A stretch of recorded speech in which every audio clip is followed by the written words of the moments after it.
দেশে জিএসটির দুটি স্ল্যাব। কাল থেকে দেশে 5 এবং 18% হারে জিএসটি, আগামীকাল থেকে উঠে যাচ্ছে 12 এবং 28% স্ল্যাব। এর ফলে অন্ততপক্ষে 175টি নিত্য প্রয়োজনীয় জিনিসের দাম কমতে চলেছে। দাম কমবে 33টি জীবনদায়ী ওষুধের। বীমা এবং স্বাস্থ্য বীমার প্রিমিয়ামে আর জিএসটি থাকছে না, ফলে বীমার খরচও অনেকটা কমছে। কৃষিকাজে ব্যবহৃত একাধিক সরঞ্জাম যেমন ট্রাক্টর, কীটনাশক, সেচের সরঞ্জামের দাম কমতে চলেছে। এতে সবজি বাজারেও কিছুটা স্বস্তি মিলবে বলে আশা করা হচ্ছে।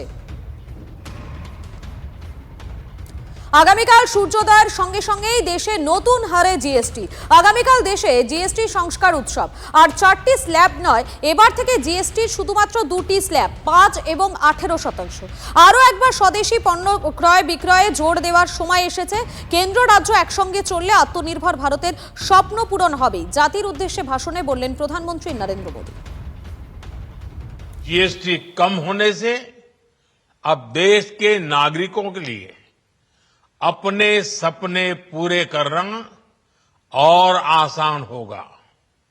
घर बनाना, टीवी, फ्रिज खरीदने की बात हो, स्कूटर, बाइक, कार खरीदना हो, ये सब पर अब कम खर्च करना होगा।